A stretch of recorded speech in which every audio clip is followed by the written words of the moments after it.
You're listening to the Digital Deep Dive, where we tackle the newest trends, strategies, and pain points shaping growth across the digital landscape. From Amazon and D2C to international expansion, join our host and e-commerce leaders across multiple industries for in-depth discussions on how to maximize your brands in the digital arena. Now, here's your host, Aaron Conant. Well, hello, everybody, and welcome back to the Digital Deep Dive podcast. I'm your host, Aaron Conant, and today we're going to jump into a lot of discussion around forecasting.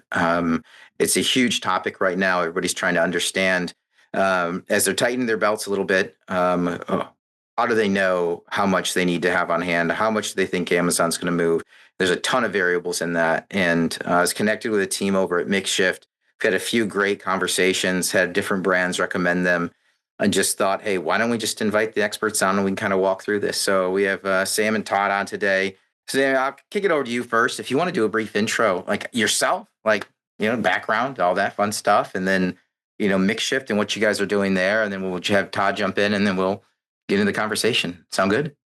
Sure. Absolutely. Thanks, Aaron. Thanks for having us today. Obviously, we've known you in the space for a long time. Great to finally kind of get on the digital deep dive with you. As far as Makeshift goes, Todd and I met about 9 years ago. Todd had just exited Amazon, and I knew he was a pretty smart guy. Wanted to end up working with him one way or another. He hired me into a very early Amazon agency that was kind of dealing with all the nascent problems of being an operator in the Amazon space 10-ish years ago now at this point. Whoa, 10 years ago? Yeah, that is like the forefront of Amazon agencies, right? Yeah. Like the very forefront. Okay. Yep, circa 2016. Before the advertising API even existed, it was just a thought at that point. MWS was running, but that was, MWS. So, we were, really always with the intention in building two different marketplace agencies to be able to run our agencies with data and based on data and some objectivity in how we manage the channel. That really was the, I think, genesis of Makeshift. We were trying to solve our own problems, frankly, and got pulled into a lot of those data problems. Today, that manifests as a Makeshift being a backend for Amazon operators, quite simply. We go connect to the APIs, provide data in a lot of other ways. We particularly are specialized in analytics reporting and being an oversight layer for agencies that are doing this across a lot of brands, as well as brands that have some more complex problems. And so, always had this desire to kind of build solutions in this space. Todd and I came together. It seemed like a pretty happy partnership. Ends up being a marriage. You don't realize that, but here we are 10 years later, and have worked on some really cool stuff and seen a lot of changes in Amazon. One of those things that hasn't changed is forecasting is still a really hard thing to do.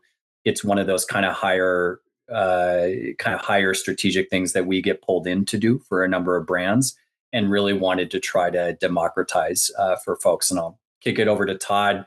He's the brains behind the operation and has some deep expertise in forecasting, which is really what kind of brought us full circle to this moment.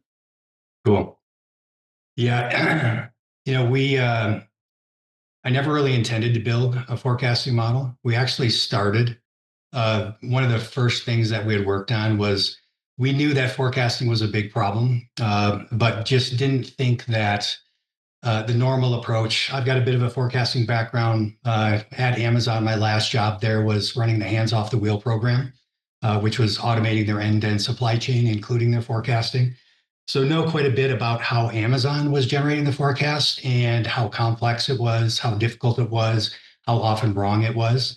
But we did put a toe in the water in the early days of generating basically a bottoms-up forecast, just to see how accurate it would be. Couldn't really control for issues like buy box. You don't have the long history with the ASINs. So doing that bottoms-up or SKU level forecast just didn't seem like a good investment for us. So we've shelved that years ago. And then I basically got pulled back into this accidentally to come at it for a different approach, to build essentially starting with a revenue forecasting model and a units forecasting model, not going from the bottoms up, but going from the tops down. So you start with, let's just jump into it. So brands, this is huge, right? And it is one of the thing I was trying to solve for forever, things that, traditional, especially in the CPG space, but pretty much everybody was trying to solve for back in the day. And the teams internally are just, procurement in particular, they're just frustrated, right? Like, Mhm. why can't we get, and we're trying to explain to them, like, there's Amazon isn't sharing enough data. There's no real way to do this. And then we get connected and you're like, hey, I think we figured it out. So you're not starting at the bottom, you're starting at the top. So kind of walk me through what that looks like. And either it doesn't Yeah. matter, either of you guys can do it. Like, I'm just super curious.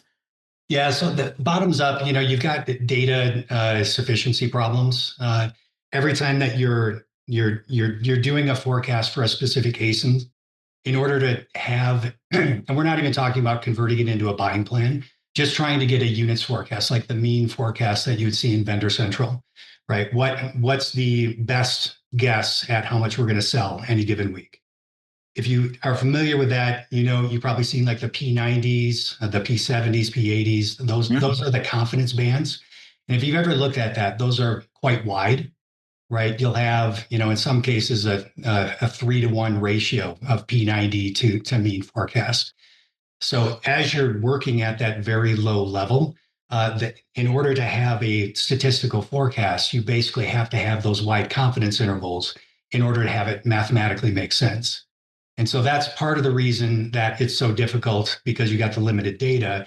And then if you think about brands, if they're launching a new SKU, right, it's going to go steal demand from another ASIN in your catalog, right? You're going to have a mix shift in there.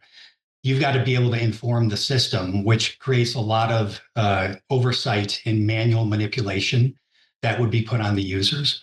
And so that's just a little bit deeper dive on why we stayed away from it. From the tops down version, what that is if you can identify the key inputs that drive your forecast, you can basically aggregate all those errors because they're canceling each other out, because it's basically your entire catalog, right? Your revenue is pretty stable, or your units are pretty stable holistically.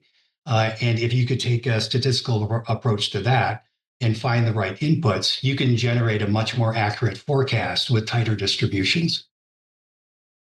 But how do you loop in then all the different variables that are out there, right? There's got to be just your paid media spend, all of that stuff. Mhm. You're talking Yep. about new item launches. What is that going to look like? I don't know. I'd love to hear that side of it, because it's all dependent on how much you're spending. It's probably dependent a lot on how much your competition is spending. Are they in stock? Are they out of stock? Yep. Well, that can drive more variability lower down. But let me back up a little bit. So I said I got pulled into this. So one of the brands that I advised, they weren't looking for a forecast. They were actually they're looking to get acquired, and they were looking to improve their profitability. So the first problem, or the question they brought to me, was, "Hey, we want to improve our tacos by 2 points. How much is that going to reduce my sales?" Right? Hmm. Okay. That was what I started with, and went down the path of trying to find like the correlation between, tacos and sales, playing around with that. Ended up with basically an endogeneity problem, which means that sales was on both sides of the equation. So, of course, they're correlated, and the output is basically garbage. And so, stop that effort. And then I flipped it and said, well, could I identify the inputs? If I can't use tacos, could I use some other variables, other inputs, and try to just forecast sales? If I can do that, then I could basically goal seek to answer that question, right? If I can figure out which levers they can pull, basically spend, they could reduce their spend. And if I can correlate spend to their top line forecast, I can calculate tacos, and then through the goal seeking effort, be able to figure out what the impact is to their sales. Are they? So then you're able to jump in. So here's the perfect scenario for me. I'm doing 30 million a year. I'm spending 10% on advertising. What happens if I go to 12%? What, Mhm. or I'll give an even better scenario. I do 30 million a year on Amazon. I go to, I'm right now, I'm in planning for next year for 2026. I put in my number for growth of 10% to 33 million. The executives come back always and say no, right? Yep. You're do 40, and you're like, well, no, I can do 34. Okay, back, and you're just like, hey, just give me the number you want to hit. Then I can go back. Then you can you flip the equation the other way to determine how much paid media you need to do to hit the number you're being asked to do, or whatever the investments are. Well, it's funny because after I built the revenue forecast using advertising spend or your go forward budget, I had that same idea of like, could I flip this equation and take a growth target and calculate the advertising spend required to hit it? Answer is yes. So I basically built both a forecasting model and an annual planning model. Yeah, so it's actually in the same template, Aaron. It's part and parcel. And I was kind of laughing as you were saying that, because that is exactly what it ended up, building out to. I think where it's become really interesting. Todd mentioned the tacos. Hey, what happens if we cut tacos by 2 points? What's the impact on revenue? There's this trade-off of profitability and revenue that we're always kind of faced with as operators in the channel. The other things that it's really surfaced for us, one, as brands are doing forecasting, you have different teams coming up with different numbers, right? And especially if you're in an agency context and you're trying to manage to a target, that primary question of back is like, well, how much do we need to spend to be able to even support this revenue target really becomes critical, because your executives are going to give you a number and then you're going to say, well, this doesn't marry up to reality. Here's what our data is telling us. And it really has become an anchor for us in every conversation that we're having.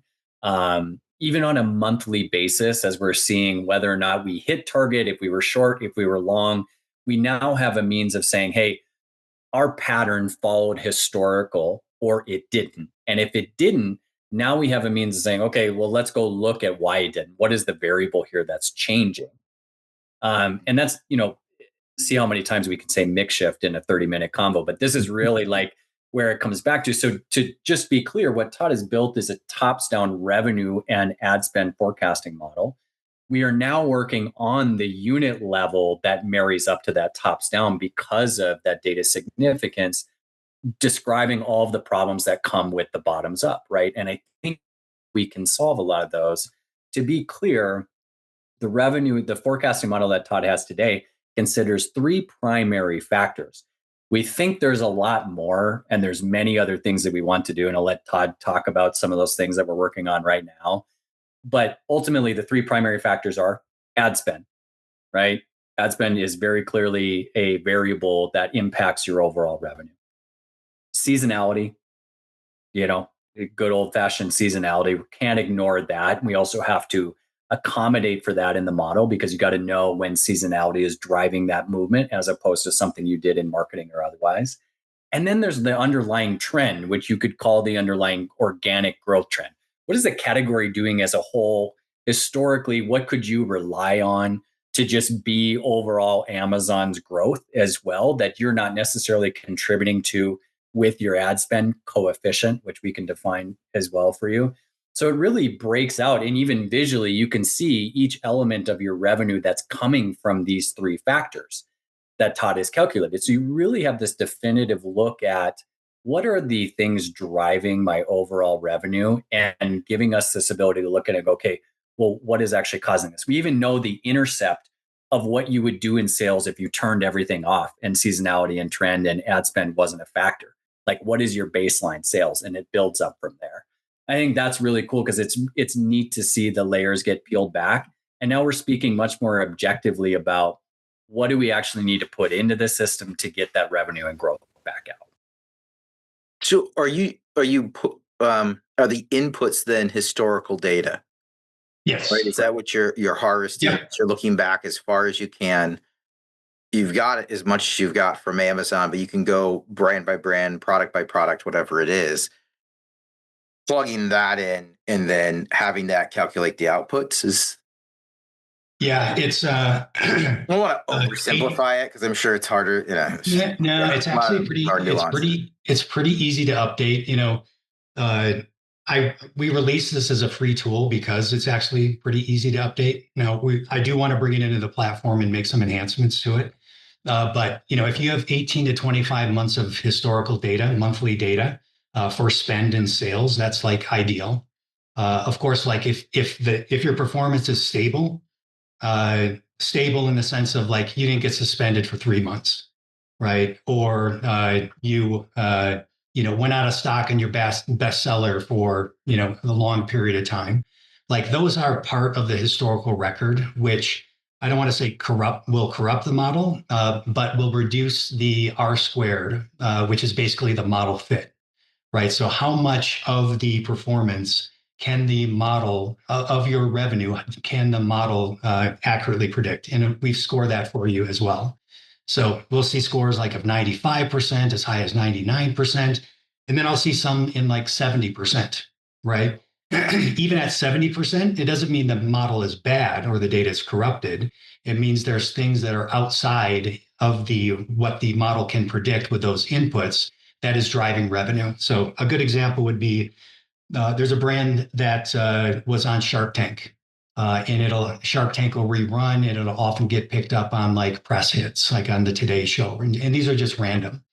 And that'll spike sales.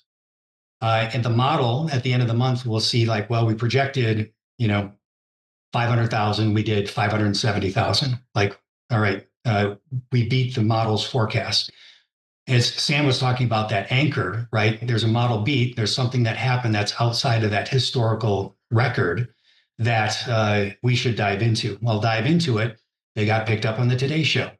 Look at the day that the Today Show dropped and the 2 days after, there was a halo effect. It was worth about $70,000. So the forecast was actually right, but it did not take into account something outside of spend, trend, and seasonality. System-wise, longer term, I think what we would do is probably identify those event stakes or commentary, those qualitative things that we can capture, and actually incorporated that in the model and the platform. That's part of what we're planning to do is how do you marry, the quantitative of what we know versus the qualitative of like the reality on the ground of what you know about that account and what's occurring there. Yeah, I mean, as it builds out, and people have a marketing plan as a whole. I mean, sometimes, there's a rerun or a re-airing of something that you got this Shark Tank type boost. But you could tie in knowing a marketing calendar if you had the historical data around that as well. Yeah. Like that. I wouldn't necessarily include that in the model, but I would take a different spin on that. What's that hit on the Today Show? What is that worth? Right? It's worth $70,000. Like, how would you get that information otherwise? Right. The fact that there is a variance to the forecast is a signal in and of itself. You did a line transition, right? You missed your forecast for 2 months. I had another brand that went through that experience. That cost them $125,000. How long does it take for somebody to get plugged in and set up? I mean, we're in planning right now, right? Yeah. That's the reality. People are going to be fighting for budgets. They're going to be trying to understand their number, what they can do. They want to have data to back up. Nobody wants to overcommit. I should say that I think some people, young people, right? Young people like to overcommit. Yes, I can do that number. That was me back in the day. Rather than using data, kind of more justify a realistic number. What does the process look like? Like, is this something people can get done in a week? How long does it take to crunch all this data? How long would it take you, Sammy? I can't answer that one. The answer, honestly, is like 5 minutes, Aaron. It's literally just putting in your spend and sales for the last 25 months to get the output. The crunching is going to happen in the interpretation to the unit level, which is what I mentioned. Okay, now we've got a top level revenue, or we can give it our growth goal in the annual plan tab and say, okay, here's where we want to hit. Here's what the model is telling me from an advertising spend. We now need to be able to blow that down to the unit level. Therein lies the art and the science of doing the mapping, as well as I think mapping is probably the biggest lift up front based on what I've heard from Todd and some of the projects that we've done for folks. The second big piece then is ongoing. How do we allow users to implement that qualitative understanding of the account. Meaning, hey, we're planning a promo that wasn't on the calendar, or we're going to push, right? Or, hey, we know we went out of stock on this item for 30 days. We need to now put our thumb on the scale to impact that unit level forecast. But I think what has never really been brought full circle is tying a unit level back up to a revenue target that is actually anchored in math and data, right? And like that, I think is probably a huge unlock for people if we can make it simple to get the top level number and then really get into the details of the unit level that makes that up. For agencies that we work with, this becomes a, hey, sanity check. Like, can you guys even get the inventory to hit this revenue target that you've tasked us with? Oh, and by the way, are you giving us the ad spend that historically has been required in order to drive revenue, which really manifests in something called the ad spend coefficient that Todd has calculated. And I've asked him this question like 5 different times now, so I'll let him answer it. But I think I finally like figured it out, which is how is the ad spend coefficient different from tacos? Meaning the ad spend coefficient is going to tell you every incremental dollar of revenue that a dollar of ad spend is going to drive for you based on your historicals. The reason this is different from tacos, keep me honest, Todd, okay? You're doing great. Right?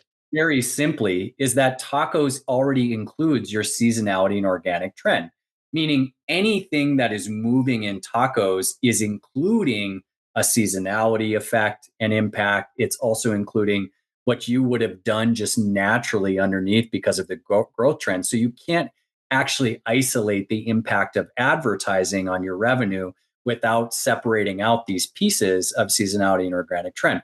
So with the ad spend coefficient, it's literally the stripped back, clean look at for every dollar on dollar, what dollar of revenue are we actually driving, which becomes now all of a sudden kind of gospel as you're talking about this internally, because we're not guessing of like, well, was that just because we were riding the tailwind of seasonality or otherwise? Still stuck on the fact that you could kick me out a potential revenue number and how much I'd need to have for spend within 5 minutes. Yeah.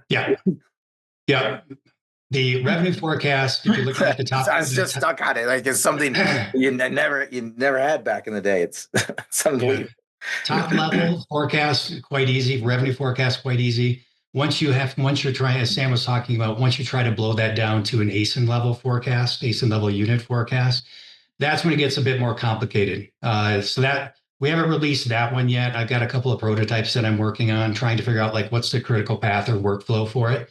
Have run a couple of brands through a beta forecasting project, which has actually improved their processes quite a bit. Still a heavy lift. I know we'll release it at some point. Might start with just the tops down version, just to give you a unit forecast, similar to the revenue forecast. That would be pretty simple. Figuring out the workflow and doing that in Excel is probably a bridge too far for most folks. So we'll probably have to plan that for the software. Yeah. One of the questions that I asked Todd recently was, I've got a brand that I'm working with that has a lot of repeat customers. So everything I'm doing in my advertising strategy is to go get good customers that are going to contribute lifetime value over time, right? So the problem with that is when I acquire a customer in 1 month and then I'm getting purchases for the next 3 or 4 months, those purchases are getting attributed to organic growth as opposed to an advertising acquisition, right? Because that sale's now coming through organically as opposed to advertising. So I asked him, was like, okay, now what if we were able to model the customer acquisition as a factor in revenue driving? Becomes a little bit murkier as you start to do this, but especially, and this is why I think there's probably a couple specified models for the type of product that you sell, depending on what that customer behavior looks like and how marketing, relates to your overall like customer journey. But Todd then tackled this, and I thought, I don't know, Todd, if you want to share some of the things that we learned from that so far. I thought this was really interesting, honestly. Yeah, so the brand that he's talking about, the revenue forecast was actually quite good. Still very strong model fit. Like you plug in the numbers and you're getting a very accurate forecast. Where it became an issue was in the annual planning. of how much advertising budget do I need to allocate to drive these growth numbers next year. But because the advertising coefficient wasn't getting full credit for driving those repeat customers that showed up in the organic trend, the model thought that the organic trend is what is really driving the business, when you had to go pierce the veil and basically figure out how to trace that back to the advertising spend. So I'm still working on cracking that one. So this would be a case where if you've got, 70% repeat customer is driving your revenue, like that's really on the high side, you'll probably see that example. The forecast will probably still work. You can trust the model fit, but for the annual planning and how much budget do you need, I need to come up with a bit different approach. So I went down the path of actually I got distracted and didn't solve that directly because I wanted to see if I could model just the new customer acquisition, right? So how can I correlate ad spend to new customer acquisition? Can I correlate seasonality to new customer acquisition? And I've actually been working on this just in the last couple of weeks. And for this same brand, I went and took multiple different cuts of I want to understand is it for raw new customer count? How is that driven by seasonality? How is that driven by ad spend? How is that driven by ad spend for new customer acquisition? So like an efficiency metric. And by the way, the reason we can do this, Aaron, is because we transform the orders data. We actually track like first purchases, repeat, new, we restate it. So the reason we can do this is because we have a transformed orders data set that identifies down to the buyer email. So just to be clear for folks, like this isn't easy to get at in your own data. Like you really actually have to kind of have some logic built on top of the customer data. But sidebar, I just want to make that obvious. Yeah, good clarification. People are going to be wondering, where can I get the new customer? Yeah, where the heck do I get that from? Yeah, exactly. So I actually had to say, Sammy, cut it this way, give it to me by month. And so basically built out variations on this model to get this, really some interesting insights on this. For this brand specifically, which Sam's very familiar with, they've been they have this theory that their new customer acquisition has slowed, basically because they're continue to grow and they're starting to saturate the market, but they had no way to prove it. But through some of the modeling that I did, I actually could see with statistical significance and margin of error that yes, it is. You're losing you are not losing, but your new customer acquisition is slowing by, I think it was 176 customers every month over month, right? So this is like a data point that he's never had before, that now I'm trying to bring it all together because it's not really a forecast anymore. This is more like a deeper insight into the dynamics of your customer acquisition strategy. I think it has legs, but I'm not quite sure how I'm going to package it just yet. Like I said, lots of use cases. Yeah. Yeah. So what, we're getting right to the end here. How do people follow up with you? Is it just makeshift.io? Is it hit you up on LinkedIn? Like, what's the best way to follow up? I want to make sure that people get the opportunity to connect, because I think everybody should just shoot you a note, get signed up for the program. I guess you guys can discuss how much all the cost is and everything, but it's an incredible tool, So what's the best to get a hold of you? Both and yep. Website's great if you want to hit our contact form. Otherwise, hit us on LinkedIn. We're active there. Just hello@makeshift.io works for all of us too. We'll maybe share in the show notes, Aaron, the direct link to the forecasting shift, so you can get that for yourself, download it. For anybody that gets it, if you need some help interpreting, hit us up. We'll follow up an email. We're happy to walk you through it. We are really in that stage of just trying to discover the use cases here and understand how you would integrate this into your normal kind of forecasting and reporting process. We think it'll be probably a layer that we use inherently in our reporting as benchmarking and otherwise for anomaly detection throughout our entire platform. So we think it's really an important user input that defines how you think about performance on Amazon when you're looking at it, your own reporting and otherwise. So really keen to hear, just how you might use it. Otherwise, there's a direct link, makeshift.io/Amazon-forecasting shift. So You guys will find that in the show notes, and we'll share it with everybody who wants it. Yeah. Well, yeah. I'll just say we only hit on a couple of the use cases here. It's been pretty, I don't want to say surprising, but it's been exciting to see some of the different ways it's being put to use across brands. Like that ad coefficient, like I've never seen that before.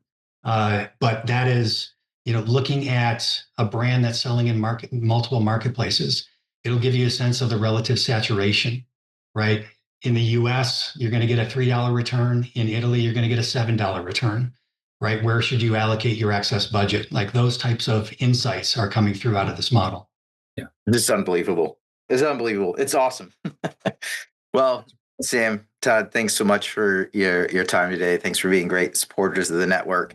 But with that, we're going to wrap up this episode of the Digital Deep Dive. Thanks, everybody, for listening in. Thanks, team. Thanks, Aaron. Appreciate you.